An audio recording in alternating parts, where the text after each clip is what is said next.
9h15, on va retrouver Philippe Lermy pour nous accompagner pour le Flash Forex. Bonjour Philippe. Bonjour Roselyne. Vous êtes trader, formateur et ancien chef trader d'une banque centrale. Philippe, on va d'abord évoquer les événements de la semaine à venir et parler du President's Day aux États-Unis, une journée fériée. Oui, donc je vous rappelle que ça signifie que Wall Street et les US Treasuries donc, sont fermés. Donc la deuxième place financière du Forex n'est pas là. Donc on constate dès ce matin que les volumes de transactions sont de 20% plus faibles comparé à une moyenne de 30 jours. Hein. Alors concrètement, qu'est-ce que ça veut dire? Ça veut dire que les pertes de vis risquent d'évoluer en trading range étroit, c'est aujourd'hui, ou à l'inverse, évoluer donc plus violemment que d'habitude en cas d'exécution d'ordre stop à la hausse ou à la baisse ou d'événements géopolitiques. Hein. Donc attention pour le trading parce que c'est des calmes qui peuvent être dangereux, quoi. Il faut se méfier de l'eau qui dort, en effet. On va enchaîner avec les indices des directeurs d'achat en zone euro et le secteur industriel qui devrait continuer son rebond. Les services devraient se stabiliser. Oui, alors le marché anticipe un renforcement donc, du secteur manufacturier dans le monde, hein, et cela a été le cas donc, le mois dernier en France, en Allemagne et en zone euro. Donc il semblerait que comme en Allemagne, l'industrie a atteint le point bas en France aussi. Alors on va essayer de voir cette confirmation donc cette semaine. Alors l'impact des attaques en mer Rouge devrait être moindre car les prix du fret Asie-Europe ont passé leur point haut, mais ils restent élevés. Ça, c'est quand même un souci. Hein. Donc, on devrait voir cet impact dans les prix payés et dans les délais de livraison. Hein. Alors, du côté du secteur des services, celui-ci devrait se stabiliser donc en contraction après la baisse du mois dernier. Hein. Mais ce n'est pas affolant pour autant, car le niveau actuel est loin d'être le plus bas post-pandémie. Et on voit que le moral des businessmen allemands s'est amélioré le mois dernier, donc selon l'indice IFO. Hein.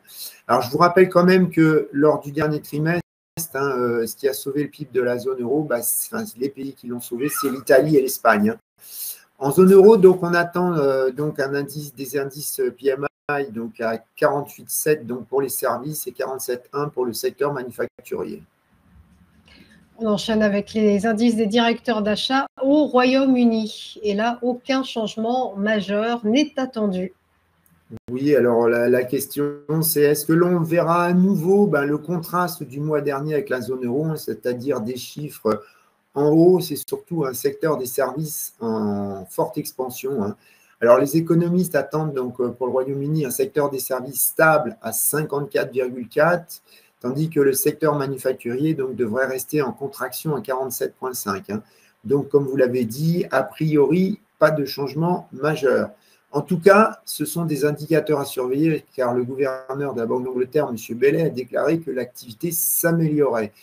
Là aussi, donc, comme pour la zone euro, les traders institutionnels vont surveiller l'impact des attaques en mer Rouge pour voir si ça se stabilise dans ces chiffres. Hein. On poursuit avec les indices des directeurs d'achat aux États-Unis. Et là, c'est l'expansion qui devrait continuer. Oui, alors ils contrastent eux aussi donc, avec la zone euro, puisqu'ils étaient en expansion le mois dernier. Et le marché anticipe que donc, ça devrait continuer ce mois-ci, donc avec un secteur manufacturier qui devrait être juste au-dessus du critère d'expansion, c'est-à-dire 50,1. Et par contre, les services qui sont nettement meilleurs à 52, un tout petit peu plus faible que le mois précédent, mais donc positif. On poursuit avec les fameuses minutes du FOMC et comme souvent, la publication de ce rapport ne devrait pas faire bouger l'euro-dollar. Oui, comme d'habitude, ce rapport va être scruté, notamment pour évaluer donc l'étendue donc des discussions entre les membres de la Fed à propos donc des baisses de taux directeurs à venir. Hein. Alors surtout ceci après donc l'affirmation qui a surpris de M. Powell. Hein, donc lors de la dernière réunion, puisqu'il indiquait qu'une baisse des taux dès la prochaine réunion en mars était peu probable. Hein. Donc on peut s'attendre à ce que certains membres ont exprimé donc lors de cette réunion leur inquiétude sur l'inflation qui persiste dans certains secteurs des services, comme par exemple le logement, et aussi sur la croissance des salaires. Alors, comme vous l'avez dit, bien souvent, c'est assez rare, mais la publication de ce rapport ne fait pas bouger l'eurodoll le plus souvent, d'autant plus que les Fed Fund Futures, ils intègrent maintenant à seulement 10%, donc une baisse des taux directeurs pour la réunion de mars, et que surtout d'autres chiffres significatifs sont sortis forts entre-temps.